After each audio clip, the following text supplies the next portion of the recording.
everybody. Welcome to another episode of Orange Grove 55. I once again brought my two great friends, Mr. VashSky from the show Freshly Squeezed and George DisneyFamilyMan23. In this video, we're going to do something very, very different. Each one of us has a proposal to improve an attraction, a land, a theme park, whatever, and we're going to pitch our idea and we're going to talk about each proposal. All right, so I think it's gonna be something very fun and different that we haven't done before. And we're gonna start off with Mr. DisneyFamilyMan23. How you doing today, sir? I'm doing good. How about yourself? Doing great, doing great. So if you can, before you get started with your proposal, if you could let everyone at home know where they can find you on social media. Absolutely. You can find me on my YouTube channel at DisneyFamilyMan23. Oh, I did it right this time. You can find me on Twitter at DisneyGeorge, and also as part of the Grand Circle Tour podcast, available on iTunes and Stitcher. Perfect, perfect. Okay, so Mr. Family Man. Yes. What is your blue sky proposal? Well, before I actually say what the proposal is, let me kind of start off of the origins of this idea of how this all came about, because this is about a 15-year idea of mine. I had done a family vacation with my mom and I at Walt Disney World, and we were at the Magic Kingdom, and it was the first time that we have seen the stage show at the castle called Dream Along with Mickey. And it's like a 15-20 minute show of Mickey and his friends throwing a big castle party, sharing dreams with all the guests that come for the party and what have you. And there's like different funny segments, like with Peter Pan and Captain Hook, and the Disney princesses come out. And then closer towards the end of the show, that's when Maleficent decides to crash the party and kind of take over. And I'm actually quoting Maleficent herself, where she said, starting today, this kingdom will become where nightmares come true instead of dreams. And it just kind of like popped in my head, and I thought nothing of it. And then Mickey invites the guests to join in like this kind of corny chant to, say dreams come true to stop Maleficent's evil spell and everything. And a burst of fireworks go above the castle. And suddenly it magically that Maleficent got defeated just by saying dreams come true. I mean, who knew? But right before she made her exit, she also said, once again, one day the kingdom will stop believing and all will be lost. Remember, you haven't seen the last of me, end quote. And again, it kind of resolute in my mind for so many years. And it just gave me the question, as any good Imagineer would, what if? Any Imagineer always says like that, what if? Well, what if there was a part of the kingdom that did stop believing? So that means that the villains would have their own territory and kind of move into the fact of, having their own amusement enterprise to lure guests in. And I know a lot of fans will say, well, having a villain's land in the Magic Kingdom, that's too scary for the kids. I think we don't give children enough credit that, of what they can handle. I think it's more of the adults more scared for the children than what they're scared themselves. Right. So, but I kind of thought of this notion that the villains would create their own amusement enterprise within the kingdom that would lure guests in. And the more fun that the guests were having in the villain's lair, so to speak, the more powerful they would become. So as each time that that section of the park would expand, that's in the sense of the villain saying, okay, our part of the kingdom is growing just as much as the other parts of the land. So I actually brought up a map of Magic Kingdom. And now this is probably right after New Fantasyland was completed. And if you actually see on the upper north part of the park, you could see the Seven Dwarfs Mine Train. You can see the Be Our Guest restaurant to the left. And then to the right, you could see Journey with the Little Mermaid. And then right next to that is the Storybook Circus. But as you can see to the left side of the Be Our Guest restaurant, there is a big patch of land there behind It's a Small World. And even beyond to where the train tracks are, where the Walt Disney World Railroad goes, that there's even more land behind that. So I was thinking to have a more further expansion of Fantasyland, but have a more darker aspect of Fantasyland, because what's a great story of Sleeping Beauty, Cinderella, Aladdin, Beauty and the Beast without a great villain? You know, you need that antagonist to draw the story and create, you know, something for families to enjoy. So why not expand Fantasyland to have a villains layer, so to speak? And I was kind of thinking that the iconic emblem for the land, so to speak, could be Maleficent's Forbidden Mountain, because she is the mistress of all evil, and it's, you know, why not have her showcase the land, because essentially she was the villain that kind of gave me the idea for this. And I think with the villains, they're such, you know, they're missed in the park.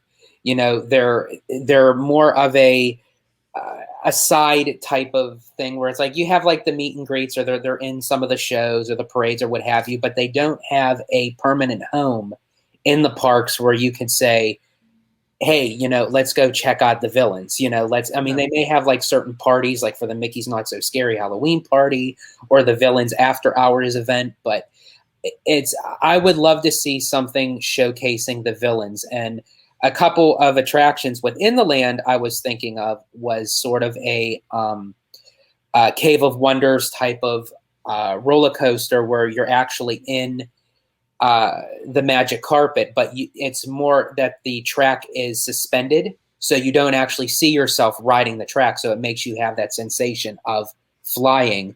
And you have to stop Jafar as far as taking over Agrabah and everything, and the queue line would be actually Agrabah itself. And then you enter through the dungeons, and then you go through the secret passageway out of the dungeon into the desert, where you would enter the flying carpet to enter the Cave of Wonders. And then you have to escape before the Cave of Wonders collapses on you. So that was my e-ticket attraction. And another kind of CD ticket attraction I thought of, kind of fun for the kids, Captain Hook's bumper boats.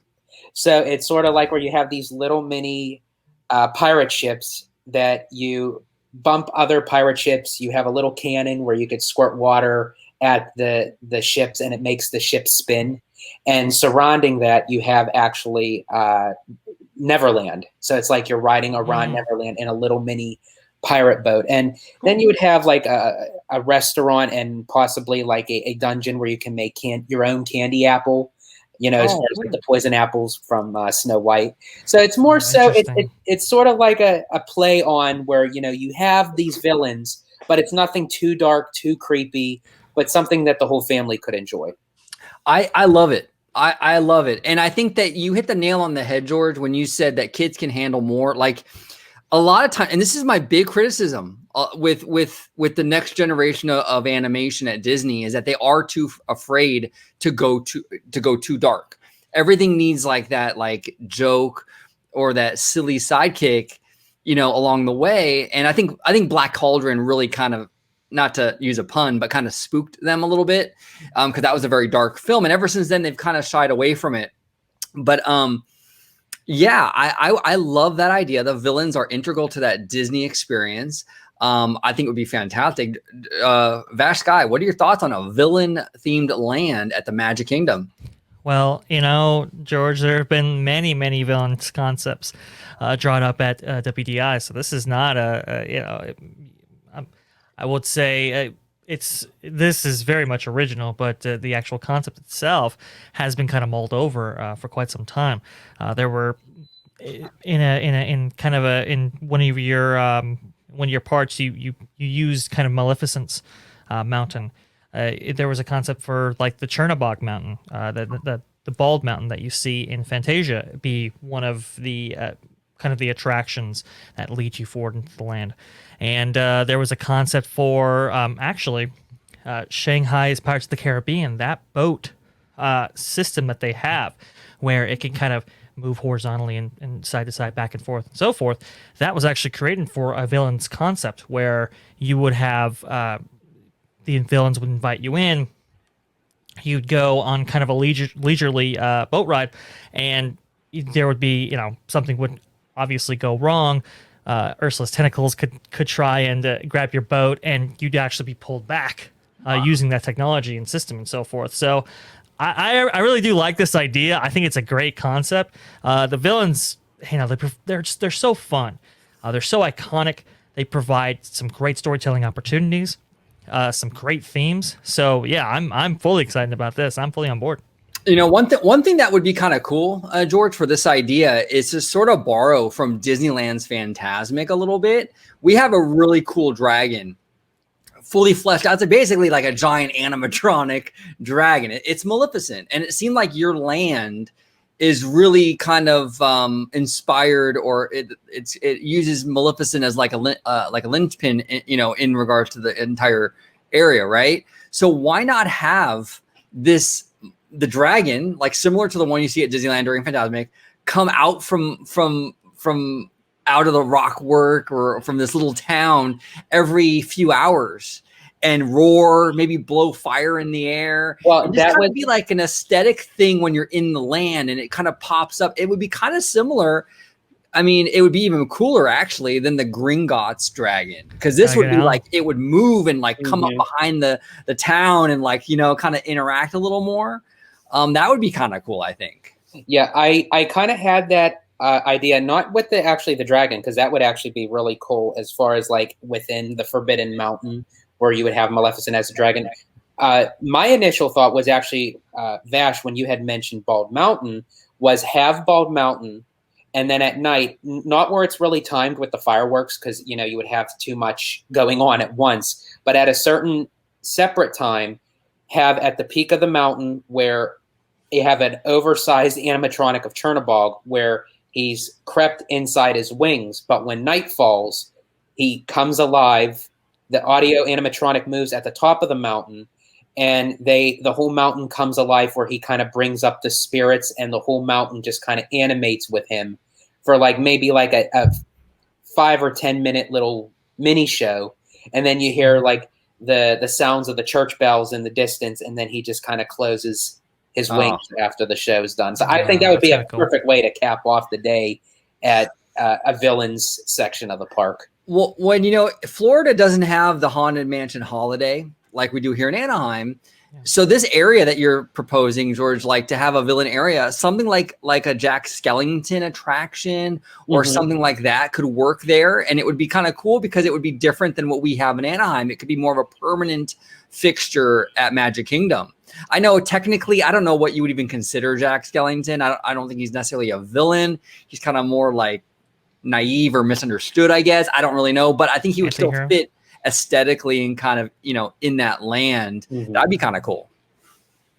Yeah, because I mean, and I do love your idea, like with the dragon, where now if you actually had the audio animatronic of Chernobog, he could kind of interact with Maleficent as a dragon, where they both Bald Mountain and the Forbidden Mountain could kind of come alive and animate at night. I think that would be really cool.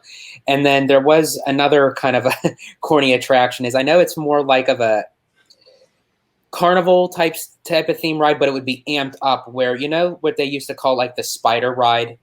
Your seat would spin, but it would go up and down and around. Oh yeah, it's sort of like that. We had that like at in here in Pennsylvania at Idlewild Park. It's like where the seat spins, but as you're spinning, you're connected to like an arm, and it goes up and down and it spins you. Well, I thought, well, why not have that type of mechanism for the bottom platform of the ride, but the top part from the torso up is an audio animatronic of Ursula. So essentially you're riding on Ursula. That would be very cool. You know what you could also do? I was just thinking about it because you guys don't have Indiana Jones. I mean, you have the dinosaur ride, but you can even utilize that technology, right? The Safari Jeep. And even the same layout as Indiana Jones if you want. And you can drive through, I don't know what is that area called where Scar lives in the Lion King? Is that the Shadowlands? I believe it's the Shadowlands. Yeah, or the Elephant Graveyard. Elephant Graveyard, Shadowlands, whatever it's officially called. You can have a whole dark ride on Scar and the hyenas. I mean, it would scare the crap out of people. That would be freaky. Going in that Jeep and the hyenas are like, But I think something like that would be kind of cool. That'd be a great little fun, like e-ticket, And then the last part of the land that I thought of was not necessarily it's more of an interactive type of attraction type for families to do, like have you heard the Sorcerers of the Magic Kingdom that they used to do, like with the interactive cards, and you would have to go to different sections and it would animate? Well, I thought of doing that, but where you have to try to find all 99 Dalmatian puppies before Cruella gets a hold of them. So that's got to go throughout the villain's land, try to help find the puppies, as many as you possibly can, because they'll be in different sections at different times. It's cool. That's very cool. I absolutely love it. I mean, this is a big enough idea where you could fill a whole park for sure. And I know, VashSky, you touched upon this where there's been proposals. I think that was one of the proposals, correct? Like a villain park at one point or something. Yeah, actually, that was one of the concepts for the fifth gate, if I'm not mistaken. It was going to be like a more, like a darker or more adult-oriented park, but I believe there was a very heavy villains aspect to it, if I'm not mistaken. That's awesome. That's awesome. Well, George, that's a fantastic idea. I absolutely loved it. I love it. That's great. And we're going to move on now to VashSky. And VashSky, before you get started with your proposal, where can everyone at home find you on social media? Best place to find me is on Twitter. You can interact with me on there, at VashSky, right down there.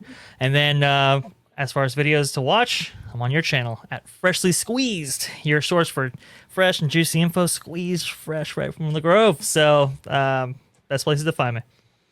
Perfect. All right. Now, what is your proposal in terms of your blue sky idea? Right. Back in the day, we used to call this armchair Imagineering. Yes. Yeah. So this is kind of fun. My idea, my concept is kind of like a problem-solving situation, and it's all related to the Matterhorn. Now, we love the Matterhorn. We love how unique it is, the toboggan type style. It's just so iconic for Disneyland Park, and it's great. It's been a mainstay since 1959 when they relaunched the park with the monorail, the submarines, and the Matterhorn bobsleds all on the same day. They were the first e-tickets, July 17th, 1959. So yeah, I mean it's awesome. It's great, but it has some flaws. It was one of the first tubular steel roller coasters even invented, installed by Arrow Development, unfortunately now defunct. And I believe the layout was actually worked on by Bill Martin and Bob Gurr. Bob Gurr talks about how, hey, look, I failed geometry, but I had to teach myself trigonometry just to kind of like go through this process of a rail type design that was wholly unique to this attraction when it first opened. The first kind of tubular steel track, the way you bank those curves, the way you keep that bobsled in motion on that track, doing those kind of hairpin maneuvers. That was a fresh new concept back in the 1950s. So if we go to the construction of the Matterhorn, as a result of its being from that era, it's a pretty simple design. You have a steel skeleton on kind of with timbers attached to it, supporting the rockwork structure around it. And that design right there has given them some trouble over the years. As we now know, it's undergoing refurbishment right now, actually. And that's been part of a 10 to 15-year process of taking it down for 4 months at a time and literally rebuilding it from the inside out. And it's been kind of a crazy thing because it isn't kind of an aging structure, and it was built in a way that you wouldn't necessarily build an attraction like this nowadays. If you look at Expedition Everest, the roller coaster structure is completely separate. It does not interact with the mountain structure. Back in the Matterhorn's case, they actually attached the roller coaster elements to the structural steel supports of the Matterhorn itself, and what that causes is a bunch of vibrations that go through the mountain, and it creates turbulence. There's some engineering aspects to it that are undesirable. So again, it's like this is not something that you would normally do. So there are those kind of problems, but to get to why I'm even bringing this up right now is because we all know that track. That track is, it's 1959. If you look at the lifespan of any other type of track that you see out in the wild for any kind of roller coaster, they usually have a lifespan of like 20 to 30 years. And we know that Space Mountain has recently had its track completely replaced. Big Thunder Mountain in Disneyland has had its track completely replaced. Yet Matterhorn's the oldest and it hasn't. And the question is, why? We know it's a ride that'll beat you up. It's an extremely rough ride. It's extremely rough track. The reason why you feel those vibrations and the reason it is so rough is two reasons. One, it's extremely old, so it's got some divots in it. It's got some pits. When you have tubular steel and they're misaligned, that creates a lot of vibration and a lot of discomfort. But also, too, the way it was designed, I mean, going back into the book here, it was designed, let's see here. It was designed well before the days of computer simulations. The track was designed with a slide rule, marbles, and daring disregard for personal safety. So it was way before computers. And it feels like it. And one of the things that Bob Gurr even mentioned was it didn't have it wasn't built with like heartline rolls involved. Modern coasters today, the way they kind of sweep and swoop is all to kind of curve in such a way that it keeps that center of gravity, that kind of heartline, the kind of center of mass of a guest riding it in a comfortable position. So it's not twisting and turning where it wants to. It's sweeping and moving in a way that keeps you that keeps a comfortable position. You can go into detail about how heartline rolls are different than traditional rolls. Well, Matterhorn features a lot of those kind of rough angles and rough transitions. And so it was always like, okay, how can we fix this? What type of new technology, what kind of new system can we implement to kind of mitigate these forces on this attraction while still keeping it in its toboggan type style? And it brought me to this. Let's see.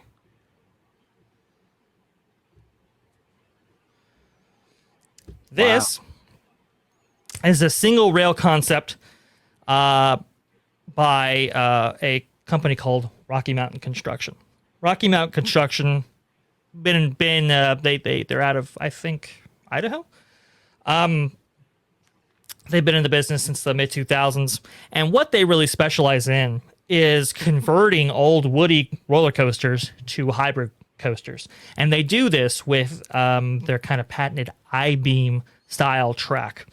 And recently, they came out with a concept that takes the I-beam style track, takes it to a single rail, and has a coaster built straight from that. The advantages of this are many. With a tubular steel roller coaster, there are certain transitions you can make between elements, and there are certain transitions you can't because the tolerances are too tight, it's too much stress on the track, and so forth. In this way, you don't have to worry about any of those things. You don't have to worry about keeping those tracks parallel. You can make this is one of those converted coasters that they've done. You can make transitions in a much more aggressive way because you only have one track to actually worry about, and because it's iBox steel, you can do some really impressive things. That's the Raptor track with the single rail design with inline seating. Anyway, the center of gravity is lower. The amount of supports you require is less. I think this would be a perfect concept for the Matterhorn. Convert it from the first tubular steel roller coaster to a groundbreaking, state-of-the-art iBox steel roller coaster. What do you think? Vash, this is a brilliant idea. Absolutely brilliant idea. And I love it because it's going to be more comfortable to ride, number one. But number two, aesthetically, if you look at how the flat surface of these beams, it looks more like ice, and it looks like something that a bobsled would ride along. I mean, this is perfect for the Matterhorn. I look at it's a very flat. It's not a rail. It's very flat, just like ice would be. You can even have it, have it like white or even like, kind of transparent to make it look real like ice. It's brilliant, absolutely brilliant. Disney Family Man, what do you think about this idea to convert the Matterhorn with this new track tech? I think like there's once in a blue moon type of an idea that can fit an attraction, and this would be it, especially for how old the Matterhorn is. And as you just touched upon, Orange Grove, that it could blend in very well, that it could actually fit the mountain, where you could have it so you can't divide what is the track and what is the mountain. It's just basically you're riding the mountain. And that's what you could do with this type of track. I've never actually heard of this type of track until now. And it honestly, if there's one ride out there that would need the help with this type of track, would be the Matterhorn. And you know what? If you were riding on a track this smooth, because Matterhorn is a real jerky experience, if you're riding on a track this smooth, that ride is going to feel 10 times faster. I mean, it's going to zip through. And it would guarantee pretty much giving the Matterhorn the immortality that it deserves, because, I think we're all kind of worried, as the Matterhorn keeps on going and more riders go on it, it's going to become decrepit and where they have to constantly shut it down for refurbishment. Where if they actually shut it down for a lengthy period of time, replace the track with this kind of technological track, I think it would do it much better in the long run than to have it closed down for a lengthy period of time and then reopen it, and then pretty much the Matterhorn's good to go. Because I'm just waiting for the day, knock on wood, that they say the Matterhorn is just too beat up to even operate anymore. And I don't want that to happen. Yeah. Well, thankfully they're pretty good about refurbing the Matterhorn. I don't know, Vash, you probably know better than I do with the details, but it's like once a year it goes down at least, right? It's like pretty once frequent. a year. Once a year it goes down probably on average, and for a couple months at a time. Yeah. But I mean, they do keep it up. Yeah. This would definitely help, because after the fact that I get off the Matterhorn, it feels like it takes my back to 1959. So it's like, Exactly. Right. This would alleviate a lot of those structural problems. And RMC is a company who specializes in converting old coasters to these new styles and designs. Obviously, I don't think they've ever worked with tubular steel in this fashion, especially within a mountain or rock work like it is. But I think you could do it. It would be an engineering puzzle that you'd have to solve, but I believe you could actually bring it out. It's interesting. One of these attractions right now currently exists in California's Great America. And the vice president and general manager of that park said, I felt like I was kind of on a toboggan. So that was his quote. So it already kind of feels like that from what I understand. So it's a natural fit for the Matterhorn bobsleds.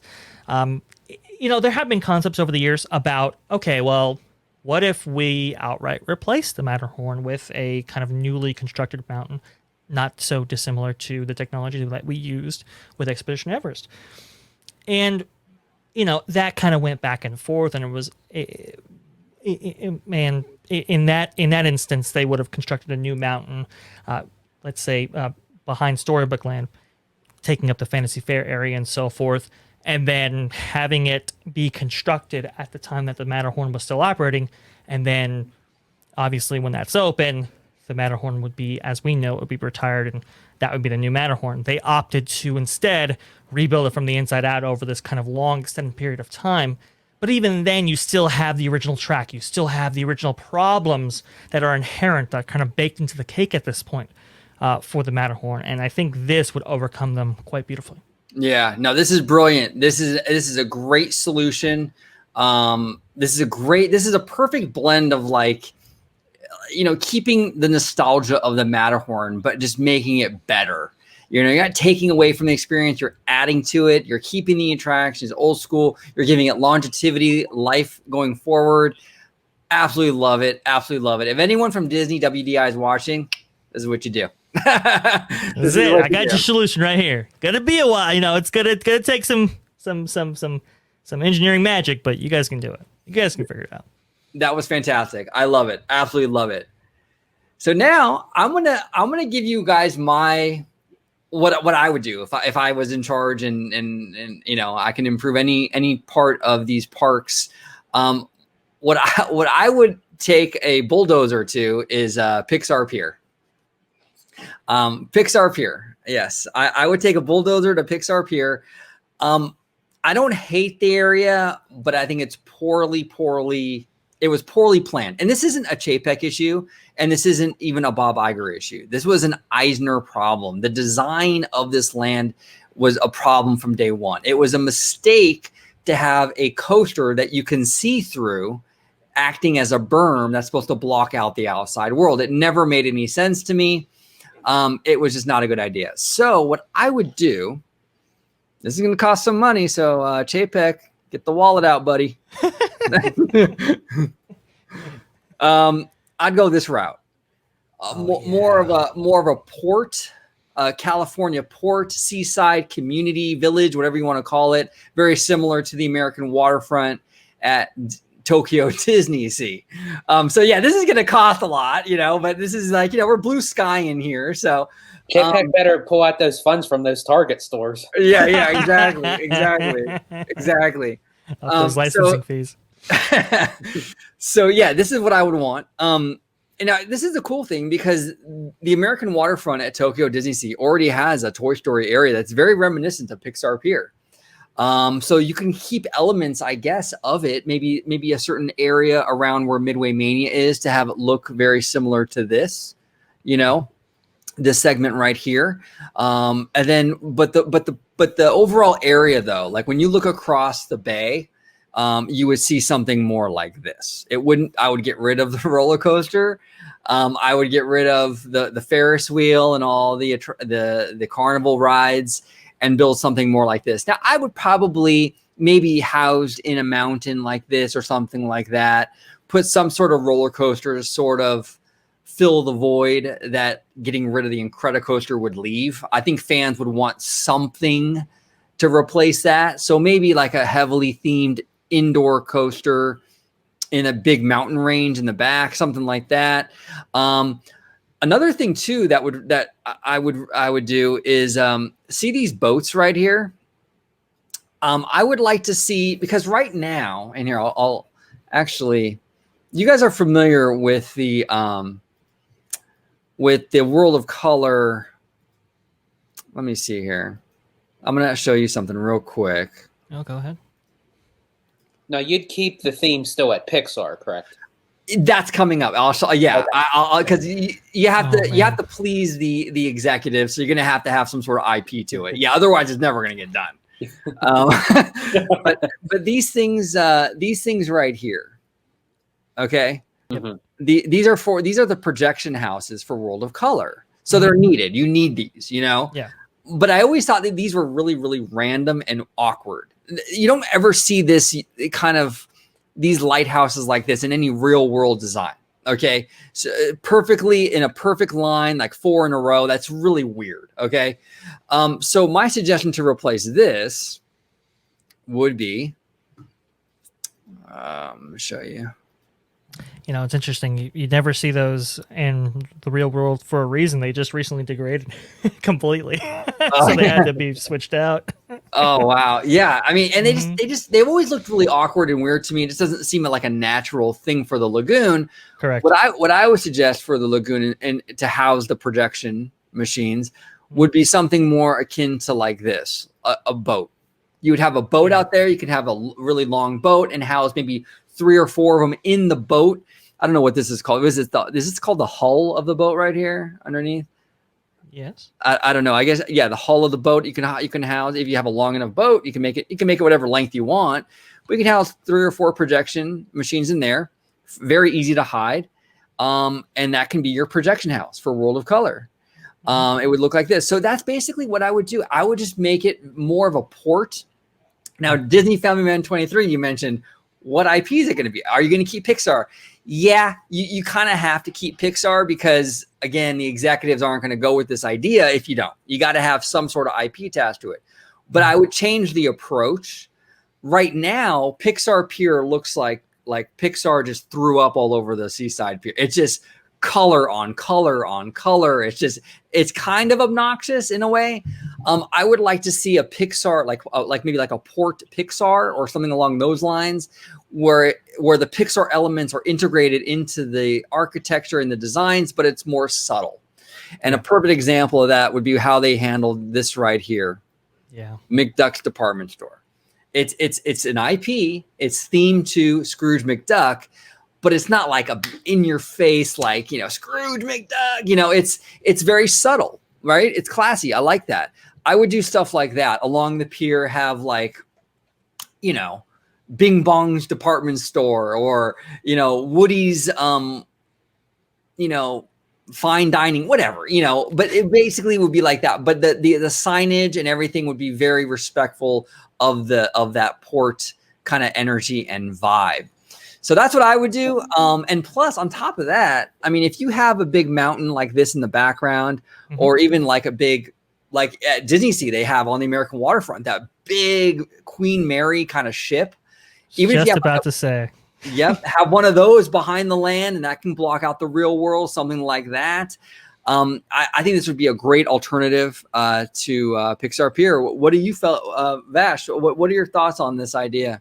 No, I was just about to say, you can kill two birds with one stone. I don't know how the size relationship is, but why don't you put the Queen Mary? Why don't you grab it from Long Beach, put it right behind there? That's your berm right there. No, it's probably a little bit too large, but yeah, no, I totally agree. Put like an old fashioned ship, like in the vein of the Queen Mary back there. That's your berm. You already done it once with Tokyo Disney Seas. It's really like a building with like kind of a ship exterior around it. But it's done beautifully. It has a beautiful restaurant and just creates so much energy and atmosphere in the land. Oh, yeah, I totally dig this. I'm all for it. Yeah, cool. George, what are your thoughts on this? Completely revamping the pier area. I definitely agree to this, because the thing that the pier has is it's Pixar and then throwing a pier into it. Let's reverse it. Let's take as you said, a port and theme it to Pixar, where it's very subtle. It's almost like going on one of the Disney cruise ships. It's when you enter into the cruise ship, you see the Disney characters in the decor and everything, but it's very subtle. It's very elegant. It's very mystique. And it's like, it's there, it's there, but it's not in your face. And I think right now what the pier is now, it's overlapping those IP properties, where you have everything there all crunched into one. You have Toy Story, you have The Incredibles, you have Inside Out. It's like, let's space some of the IPs out to kind of give them their own individual sections of the port, but without removing the actual port aspect. And the reason why I asked you, were you still going to keep it at Pixar, is because the second you brought up those pictures, especially the bottom left-hand one, it kind of reminded me of that seaside shore look that the new Disney Pixar film Luca is going to have. Right. Interesting. Right. Yeah, that's true. That's very true. Yeah, you can definitely have something with Luca related. Yeah, it would definitely fit. They're water creatures, from what I understand. And so Disney, please, for all that is technological coming from WDI, we need something involved with Coco. A nice dark ride, especially in California, because like of the cultural aspect of the film Coco, it fits in perfectly, and in the aspect of California. And that's what the whole park is supposed to represent. I would love to see something interpreted as far as with Coco, not just have a little mini show or a festival, but like a permanent attraction. You could do the ocean. You could do the ocean bluffs of Mexico and stuff on the other side, and that way it can be more integrated into a kind of a Coco experience. Oh yeah. Oh, that's a great idea. Yeah, Coco is a beautiful film. And I mean, it's visually gorgeous. The music, everything is just so beautiful. I would love to see that incorporated into a design like this. That'd be great, George. You know, it was interesting back in the day. It's kind of funny that you juxtapose the images of Paradise Pier, or Pixar Pier as it is now, and Tokyo Disney Seas, because there's a really famous story of the cast members who were going to be working in Disney California Adventure when it eventually opened. There were two models that Walt Disney Imagineering showed the cast members there, and one was Tokyo Disney Seas and all of the great stuff. And you just see these models and you go, "Oh my god, this is mind blowing!" You know, Mysterious Island and this volcano, and just like, "Oh my god, this just goes on and on." Mentoring Harbor and stuff, and you just see it. It's just like, "Oh, this looks amazing." And then they brought out the Paradise Pier then model, which has been overhauled a little bit as it's part of its reimagining, but they brought out the Paradise Pier model next and said, "Hey, you like that? This is where you're going to be working." And you just see these guys just go, "Oh," and just everything drain from their face and go, "Are you serious?" Yeah. That's what we're getting. Again, these parks are the same here. That's really bad when you have Disney legend John Hench say that I would prefer for it to still have stayed the parking lot. That's really that's really sad. That's really sad. And I'm not even against the idea necessarily of like what they were going like this right here, this whole thing that they have here. This actually, and this looks, to be fair, looks a lot like Pixar Pier. It does. I don't mind this Victorian kind of classy looking pier. This is great. The problem though is they didn't follow that all the way through. Mm-hmm. And the idea was perfect. The execution, as far as like what was in the financial budget, I mean, you can tell which between Tokyo Disney Sea and Disney's California Adventure at the time, which one had the cash cow. Right. Exactly. Exactly. They just, the really difficult thing with the Disney California Adventures, they just kept stripping money.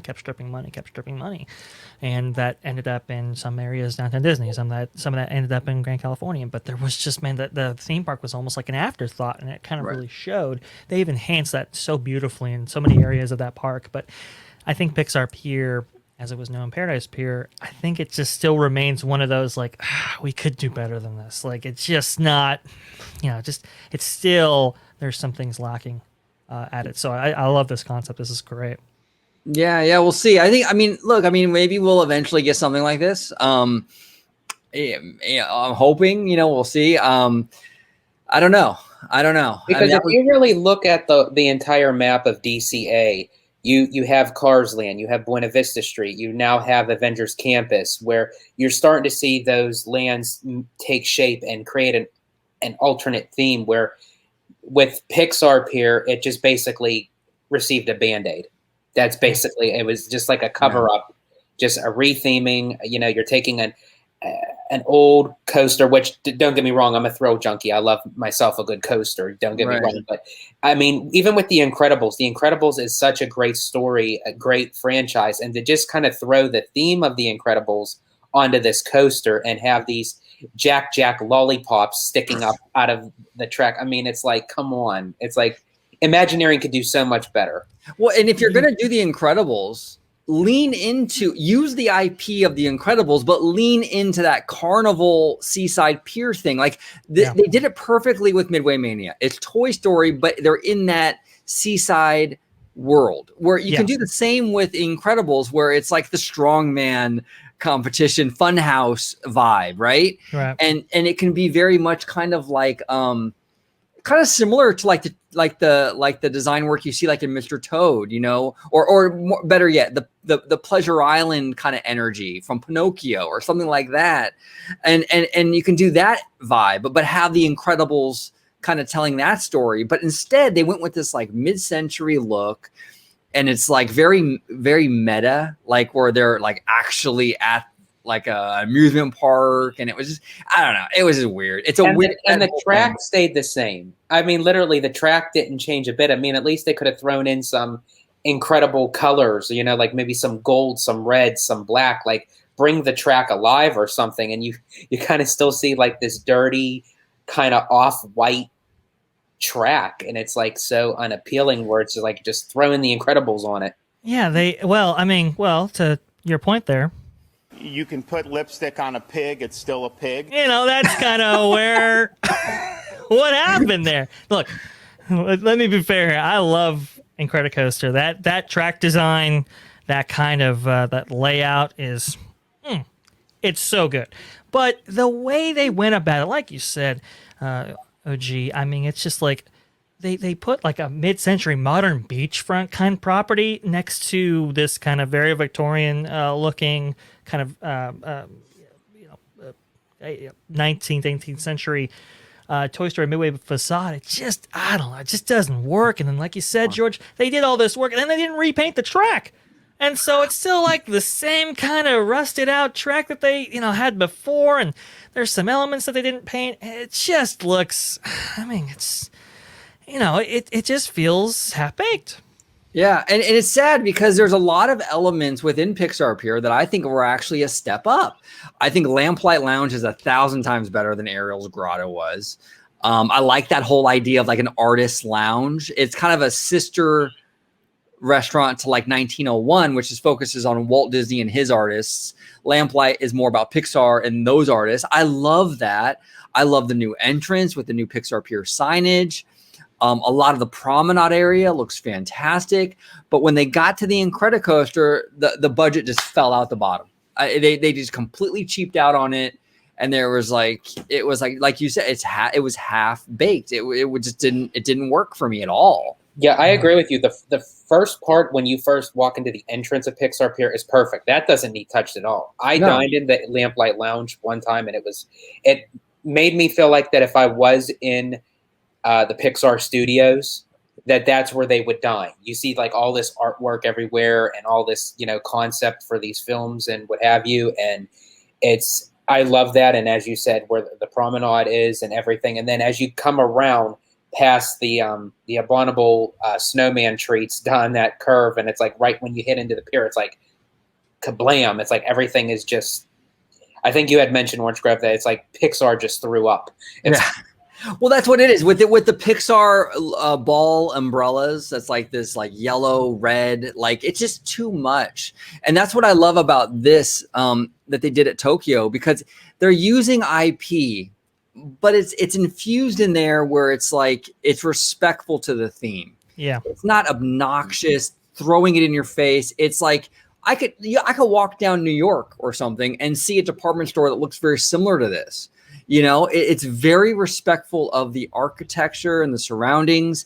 I just want to see that same kind of love on the pier or the port, whatever it ends up being, where there's a little bit more respect for it instead of just things like kind of like just thrown in, Well, they did a lot of it. I think the kind of the best appearance of what you're speaking of would be like the facade, the entrance to Pixar Pal around, and the kind of bandstand across the way. Those areas were actually very well done in the way that you are speaking of.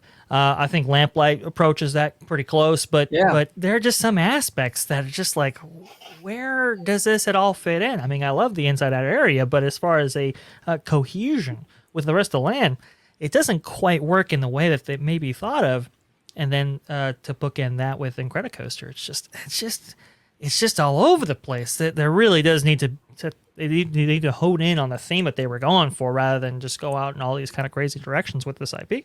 Yeah, and it's funny because they actually got it down perfectly when they did Buena Vista Street, because that was like, it's Los Angeles, and they kind of like what they did here in Tokyo, where they kind of respectfully wove in these references of Walt and his 9 old men, it was in these like Easter eggs, so beautifully placed in, and it was gorgeous. That's what I want to see. It wasn't like this like loud, colorful signs everywhere. It was done in such a perfect way. What were you going to say, George? I'm sorry. No, you're fine. And then to your note of, this concept art of how Tokyo Disney Sea did it, that you could expand the pier or becoming a port or what have you with the Paradise Gardens. Like you just have that section just sitting there too. Like that's completely out of place, because from the pier becoming Pixar themed, well, it's like, okay, so what do we do with this section? Let's just keep it and call it Paradise Gardens. So it's like you have Pixar Pier, Paradise Gardens. It's like that whole section. It's, again, it doesn't have an identity. You know, it's like everything is just thrown together. So, I mean, if you were to kind of retheme Pixar Pier, add it on with Paradise Gardens and expand it to a whole wraparound port. Right. Yeah. And that was another big thing about Pixar Pier that bothered me, was this, like you said, no identity, was the Ferris wheel, because this is the predicament they were in when they wanted to retheme the pier to Pixar. They have the Mickey's Fun Wheel, right? Which has become an icon of the park. People love it. They love taking pictures in front of it. It's very, very popular, right? But then they want to change the pier to Pixar. So now what do you do? Because now you got a big Mickey face on the Ferris wheel in a Pixar area. So they theme the front of it Mickey, the back of it's Pixar. Yeah. It's like, what are you doing? Like, that's one reason why on my proposal, I'm like, just get rid of it. Like just get rid of it totally, and then just have Port Pixar or something. And then you can just go in there with more of a clear vision, because the Ferris wheel bothers me a lot. Again, just putting up a Band-Aid. Well, yeah, that was like almost like worse than a Band-Aid. That was like I'm gonna like throw like acid on your wound. like that was just like a terrible decision, because that made it worse, I think. I mean, they would have been better off just leaving it Mickey's almost, than having the back end Pixar. It was weird. And it still is Mickey on the other side. So it's like it's like, no, I mean, even to this day, almost nobody calls it Pixar Pal around its actual name. Almost every single person calls it Mickey's Fun Wheel. It's hilarious. But I think they want to make that like the pseudo icon of the park, which is kind of strange, because I thought that's what Carthage Circle Theater was all about. Like I said, like you said, OG, just get rid of it. Just kind of get rid of some of these kind of cheaper seaside amusements and really make it a themed land up to the standard of some of the other elements or areas, I should say, of the Disneyland Resort. It's time. Well, yeah, it is. And you're starting to see it's more jarring almost now than it was when DCA first opened. Because when DCA first opened, the whole park looked like that. So it was like true. It was like everything looked like that. So it kind of all fit. But now it doesn't all look like that. You walk through a heavily immersive Buena Vista Street. You have a heavily immersive Cars Land. You have an immersive and really well-themed Avengers Campus.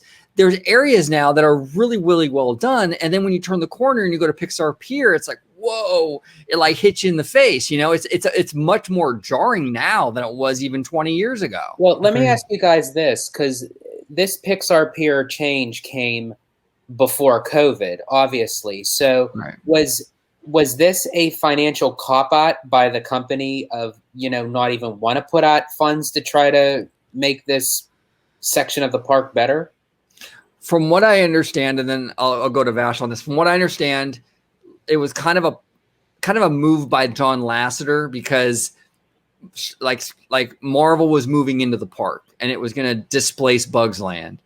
And I think that he felt a little bit like Pixar as a brand was sort of being sidelined. And he worked with Imagineering to get some area of the park dedicated to Pixar. And I think this was a compromise. Is that what you heard as well, Vash, or something different? I have heard similar things. Yeah. I mean, the kind of idea was like, okay, we're going to need a kind of kid-friendly area for children and with, families with children and so forth, because we're getting rid of Bugs Land. And so it's like, okay, we'll move that area over to Paradise Pier, now Pixar Pier. And that's why you literally had Flix flyers taken from Bugs Land over to Pixar Pier. It was a way of kind of making those areas more child or kid friendly, so to speak, and give a place for them to go inside this park that's a lot of attractions as it is. So I think that was also kind of the motivation. But I think I agree with you. I believe that's kind of the overarching motivation there. Yeah. And we'll see. Look, they changed it pretty. I mean, the pier has gone through quite a few changes since the park opened.